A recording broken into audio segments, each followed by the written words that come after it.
Hello दोस्तों, आज हम देखेंगे परसेंटेज प्रोग्राम को।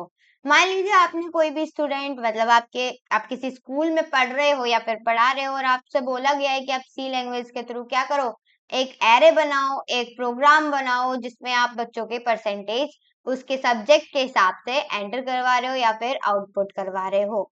ये सारी चीजें मतलब परसेंटेज किस तरीके से हम अपने प्रोग्रामिंग के थ्रू निकाल सकते हैं, ये सारी चीजें हम इस वीडियो में कवर करने वाले हैं। साथ ही साथ इस प्रोग्राम को मैं इस तरीके से बनाऊंगी कि आपको जो आपका एरे, अगर आपको एरे या फिर कोई स्ट्रिंग टाइप की जो हमारी प्रॉब्लम्स होती हैं उनमें भी कोई कंफ्यूजन है तो आपको इसी वीडियो में कवर हो जाएगी, अच्छे से समझ में आ जाएगी, क्योंकि मैं सारी चीजें शुरुआत से ही लूंगी ताकि अगर आपने पहले भी परसेंटेज टॉपिक नहीं पढ़ा है तो आपको अभी सब कुछ समझ में आ जाए। तो परसेंटेज प्रोग्राम होता है वो काफी ज्यादा सिंपल होता है, थोड़ा सा अलग होता है, लेकिन मैं सीधे कोड ब्लॉक्स पे चलती हूँ और यहाँ पे न्यू फाइल खोलती हूँ क्योंकि ये हमारा लास्ट प्रोग्राम है। तो इसको करते हैं सेव और करेंगे सेव पर डॉट सी से पर dot C hashtag include stdio dot h. उसके बाद मैं इस बार गेट एच का भी यूज करूंगी तो हैशटैग इंक्लूड std नहीं conio डॉट एच। ठीक है कंफ्यूज मत होइएगा, गेट एच के लिए conio dot H header file का यूज करना होता है। उसके बाद हम करेंगे इंट मेन, बाहर आते हैं और कर्ली ब्रैकेट्स में अपनी क्या करेंगे, प्रोग्रामिंग मतलब स्टार्ट करेंगे, कोडिंग अपनी। ये जो प्रोग्राम है वो काफी ज्यादा इंपॉर्टेंट होने वाला है तो स्किप तो बिल्कुल भी मत करिएगा और एक एक शब्द को समझने की कोशिश करिएगा। फ्लोट टाइप का मतलब मैं कहती हूँ एक इन टाइप का मैं एक एरे ले रही हूँ या फिर हम कह सकते हैं इन टाइप का ही लेते हैं। तो मैंने एक इन टाइप का जो हमारा वो है वो मैंने लिया जिसमें मैंने ए डाला, उसमें मैं क्या कर रही हूँ, मेरे पास 5 स्टूडेंट्स है तो मैं क्या कर रही हूँ, एस नाम से डिनोट करती हूँ, ए की जगह एस से मतलब स्टूडेंट हो जाएंगे।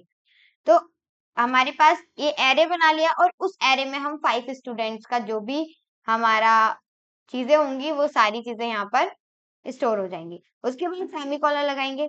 अब हम एंटर करते हैं, हमें निकालना है परसेंटेज, तो परसेंटेज के लिए हम फ्लोट जो हमारा डाटा टाइप होता है उसका यूज करते हैं, तो यहाँ पे करेंगे फ्लोट और यहाँ पे परसेंटेज के लिए एक वेरिएबल बनाते हैं पर नाम का और यहाँ पे सेमीकोलन लगा के इसको करेंगे फिनिश।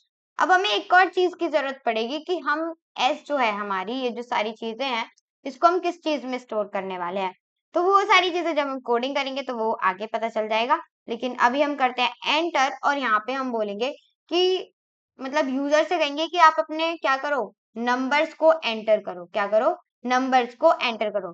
तो हम कहेंगे प्लीज एंटर द क्या, मार्क्स ऑफ योर सब्जेक्ट। अब सब्जेक्ट कौन सा है, ऐसे तो बहुत सारी लाइन लिख जाएंगे, जैसे हम लिखेंगे please enter the marks of your subject math English, और बहुत सारी चीजें आप चाहो तो एक बार में भी इनपुट करवा सकते हो और आप चाहो तो अलग अलग डिक्लेरेशन देके भी यूज इसको कर सकते हो। लेकिन मैं चाहती हूँ कि यहाँ पे क्या हो, हम परसेंट डी डिक्लेयर करते हैं, आगे आते हैं और हम यहाँ पे i+1 कर देते हैं। अब ये क्या है ये बाद में समझ में आएगा जब मैं फॉर लूप का यूज कर लूंगी।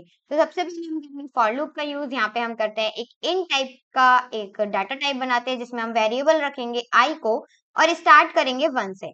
1 से स्टार्ट करो या फिर 0 से स्टार्ट करो, अगर 1 से स्टार्ट कर रहे हो तो ये जो हमने लिखा है प्रिंट एफ में i+1, इसको सिर्फ आई रहने देना है। अगर आप 0 से स्टार्ट कर रहे हो तो क्या रखना है आपको, i+1 लिखना है। क्यों, क्योंकि जब हमारी फर्स्ट टाइम आई चलेगी तो आई हमारी होगी 0, तो सब्जेक्ट 0 थोड़ी लिखना है, हमें तो सब्जेक्ट 1 लिखना है ना फर्स्ट। इसके हिसाब से हमने ये सारी चीजें लिख दिया। उसके बाद सेमीकोलन लगा के आई को हम कहाँ तक चलाना चाहते हैं, 5 सब्जेक्ट हैं तो 5 तक चलाएंगे। अब आई को हम क्या करेंगे, इंक्रीज करेंगे, ये तो सिंपल सी बात है, इंक्रीज ही करनी पड़ेगी। हम नीचे जाते हैं, ये जो हमारा कर्ली ब्रैकेट है उसे नीचे लेकर आते हैं, बस इतना ही हमें करना था। ऊपर जाते हैं चीजों को और एक्सटेंड करते हैं, एंटर। अब जब हम कह रहे हैं कि भाई सब्जेक्ट के मार्क्स एंटर करो तो स्कैनएफ का यूज तो करना पड़ेगा, तो स्कैनएफ का हमने यूज किया, परसेंट डी लिखते हैं, आगे आते हैं, या फिर आप क्या कर सकते हो यहाँ पे नॉर्मली यहाँ पे लिखना है आपको \n, ताकि जब भी आप स्कैनएफ करो तो आपका जो नंबर है वो नेक्स्ट लाइन में जाके एंटर हो। इस प्रोग्राम थोड़ा अट्रैक्टिव दिखेगा और चीजें एकदम क्लियर होंगी। अब हमें स्कैनएफ में क्या देना है, हमें देना है एड्रेस ऑफ एस और यहाँ पे हम एरे देके देंगे आई, क्योंकि आई होंगी हमारी जो ऊपर जो हमने दे रखा है S5, मतलब पहले स्टूडेंट के लिए, फिर सेकंड स्टूडेंट के लिए, फिर थर्ड सब्जेक्ट के लिए, या फिर स्टूडेंट ले सकती हूँ या फिर सब्जेक्ट में सब्जेक्ट ले लेती हूँ। एक काम करती हूँ, पहले सब्जेक्ट के लिए, सेकंड सब्जेक्ट के लिए, थर्ड सब्जेक्ट के लिए, फोर्थ सब्जेक्ट के लिए, देन 5 सब्जेक्ट के लिए। तो हमारे पास 5 ही है तो हम 5 तक ही करेंगे रन, तो 5 तक ही होगा। तो उसके बाद सेमीकोलन लगा के इसको कर देंगे खत्म और हम नीचे आते हैं। अब हमने क्या किया, हमने यूजर से कहा कि हमें सब्जेक्ट्स के जो नंबर हैं वो एंटर करवाओ, हमने करवा लिए। हमने फॉर लूप के थ्रू हमने 1 बाय 1 करके एंटर भी करवा लिए। एक बार हम इसको रन करके देखते हैं क्या सच में हो रहा है। तो please enter the marks of your subject first. तो फर्स्ट सब्जेक्ट के हमने दे दिया 52, नेक्स्ट तो रन ही नहीं हो रहा है, तो कुछ तो गड़बड़ है। तो एक बार देखते हैं क्या इसमें गड़बड़ हो रही है। एक बार हम जो conio डॉट एच जो हमने लगाया है उसकी चीजें लिख देते हैं, क्योंकि कई बार यही चीजें प्रॉब्लम भी दे देती हैं। ठीक है, इसको बैक करते हैं और यहाँ से सारी चीजों को कम करते हैं डिफाइन। तो हमने क्या किया, बस इतना ही किया। उसके बाद हम जाते हैं ऊपर और यहाँ पे फिर से अपने चीजों को स्टार्ट करते हैं। यहाँ पे हमने करवाया प्रिंट एफ। पहले हमने लिखवाया था कि यूजर से कहा कि आप अपने सब्जेक्ट के जो मार्क्स हैं वो एंटर करो। अभी हमें क्या चाहिए, हमें उसका सम चाहिए। जो भी हमारे सब्जेक्ट्स हैं उनका सम चाहिए, क्योंकि हमें परसेंटेज निकालनी है। अब सम निकालने के लिए हमें एक और वेरिएबल लेना पड़ेगा, जिसको हम इन टाइप में ले सकते हैं। और इन टाइप में अगर लेंगे तो हमारा जो रिजल्ट है वो डेफिनेटली क्या आएगा, गलत आएगा। अब वो क्यों आएगा वो मैं आपको आगे बताती हूँ। यहाँ पे ए को हम ले लेते हैं, जो हमारा सम होगा हम सम नाम का दे देते हैं और इसको करेंगे 0। इसको हम पहले से ही डिक्लेयर कर देते कि हाँ भाई 0 होने वाला है, क्योंकि हो सकता है जो हमारा कंपाइलर है वो पहले से 0 ना ले, क्या ले, फर्स्ट वैल्यू 1 ले ले। इस वजह से हम 0 पहले से ही डिक्लेयर कर रहे हैं। अब हम लगाएंगे फॉर लूप, क्योंकि हमें 5 सब्जेक्ट्स को क्या करना है, ऐड ऑन करना है। तो ऐड ऑन करने के लिए हमें दोबारा दोबारा कोडिंग करने से अच्छा है कि हम क्या करें, फॉर लूप को यूज करें।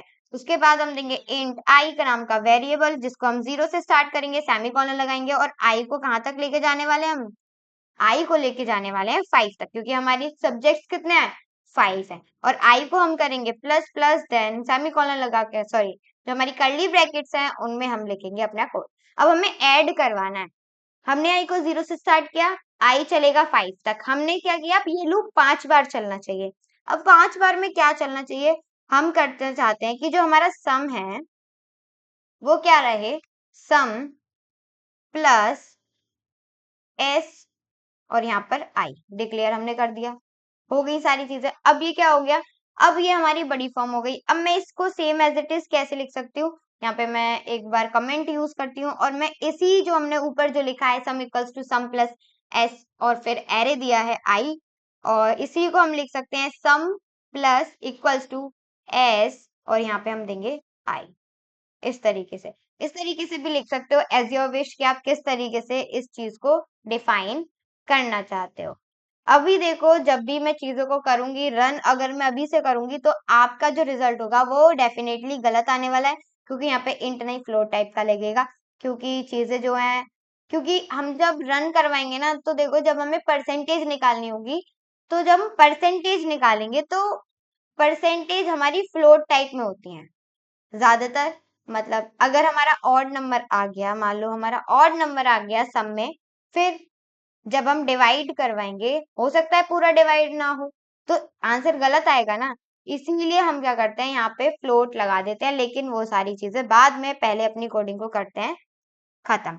तो पर हमने लिया है, हमारा परसेंटेज किससे डिफाइन हो रहा है, पर वेरिएबल से। और हमारा परसेंटेज क्या होती है, जो भी हमारा सम है उसको लेंगे। उसके बाद क्या करेंगे, डिवाइड करेंगे। 5 सब्जेक्ट हैं तो 500 से डिवाइड किया जाएगा। और बाहर आके हम क्या इंटू करेंगे, इंटू करेंगे किससे, 100 से। बस इतना ही हमें करना था। उसके बाद हमें ये सारी चीजें, ओहो, नीचे आते हैं और यहाँ पे क्या कर देंगे, सेमी कॉलन लगाकर क्या कर देंगे, खत्म कर देंगे। अब हम करवाएंगे प्रिंट एफ। क्या प्रिंट करवाएंगे, हम प्रिंट करवाएंगे क्या, percentage is percent D. %f, क्योंकि हमने क्या लिया है, फ्लोट टाइप में लिया है, हमारी परसेंटेज क्या है, पर। मैं एक बार सम को भी क्या करवाना चाहती हूँ, प्रिंट करवाना चाहती हूँ, तो print F some is %d, बाहर आते हैं, या फिर एक बार हम क्या करते हैं, \n लगाते हैं, बाहर आते हैं, कॉमा लगाएंगे, और क्या हमें एंटर करवाना है, सम एंटर करवाना है, तो सम लिख देंगे, बस सेमीकोलन लगा दो, एंटर कर दो, या फिर एंटर की तो जरूरत ही नहीं है, बस। अब अभी हमें क्या करना है, इसको रन करना है, हमने रन किया। अब हम देखते हैं सारी चीजें सही चल रही हैं या नहीं, तो नहीं चल रही हैं, कुछ भी सही नहीं चल रहा है। तो किस हिसाब से चलेगा ये सही, ये चलेगा जब हम इन दोनों को फ्लोट कर देते हैं। अभी हम इसको क्या करते हैं, फ्लोट करते हैं, फ्लोट, नीचे आते हैं, और इसको भी हम कर देंगे फ्लोट। अब मैंने फ्लोट क्यों किया, ये वाली चीज आप अच्छे से समझिए। देखिए, जब भी हम एंटर करवाएंगे नंबर, जब हम परसेंटेज निकलवा रहे हैं अपने प्रोग्राम में, तो परसेंटेज हो सकता है डेसिमल टाइप में आए। अब जब डेसिमल टाइप में आएंगी चीजें, तो बहुत सारी कंफ्यूजन हो जाएगी, क्योंकि जब हम परसेंटेज निकालेंगे फ्लोट में, और हमारी वैल्यूज किस में है, ऑलरेडी हमारी किस में, इंटीजर टाइप में है, तो जो हमारी परसेंटेज होगी वो भी इंटीजर टाइप में बदलने का ट्राई करेगा, और वो जब वो बदलने का ट्राई करेगा, तो हमारी जो सारी चीजें हैं वो क्या हो जाएंगी, यहाँ पर गलत हो जाएंगी। आप चाहो तो ये वाली कोडिंग से भी समझ सकते हो। देखो, यहाँ पे मैंने फ्लोट लिया है, मैंने बस क्या किया है, एस को इधर रख दिया, ए को इधर, मतलब मैंने एस को स्टूडेंट ले लिया, यहाँ पे मैंने ए को स्टूडेंट के हिसाब से लिया था। ये सारी चीजें देखो, वही सेम सारी चीजें होंगी जो भी आप अभी तक कर रहे थे। बस अभी आपको क्या करना है, बस आपको डिक्लेरेशन और ये सारी चीजें क्या करनी है, चेंज करनी है। %f लिखेंगे, क्योंकि हमें मार्क्स एंटर करवाने हैं। उसके बाद जो हमारा सम है वो भी फ्लोट टाइप में आएगा, ये भी हो गया, सम आएगा, ये सारी चीजें, और जो हमारी ये है वो %d में ही आएगा। एक बार रन करवा के देखते हैं सारी चीजें सही चल रही हैं क्या। तो प्रोग्राम रन होने के लिए ले रहा है टाइम, तो टाइम तो लेगा, हो सकता है किसी भी चीज का कुछ भी हो सकता है, उसका मर्जी है वो तो जब आपका प्रोग्राम ले टाइम, तो आपको वेट करना पड़ेगा, रुकना पड़ेगा, तो आप रुकिए, देन आपका प्रोग्राम रन होगा, फिर आप उसके बाद देखेंगे। जब तक हम ये वाली जो हमने लिखा है, बस इंटरचेंज जो कर दी है चीजें, ये वाली चीजों को हम यहाँ पर समझते हैं। यहाँ पे मैंने लिया फ्लोट ए, जिसमें मैंने स्टूडेंट को डाला 5, मतलब 5 सब्जेक्ट्स हैं। उसके बाद मैंने 0% को फ्लोट में लिया, मैंने इंट लिया, मतलब एक फॉर लूप चलाया जिसमें मैंने प्रिंट करवाया है मार्क्स। उसके बाद मैंने क्या करवाया, यहाँ पे स्कैनएफ का भी यहाँ पर यूज किया है। तो मैं एक काम करती हूँ, यहाँ पर आके ये जो हमने \n लगाई, इसको एक बार हटा देते हैं, क्योंकि स्कैनएफ जब हम यूज करते हैं तो एक बारी में ही सारी चीजें आ जाती हैं, तो नो प्रॉब्लम, ठीक है। तो यहाँ पे लगाते हैं \n, हमने शायद गलत जगह पे \n लगा दिया था।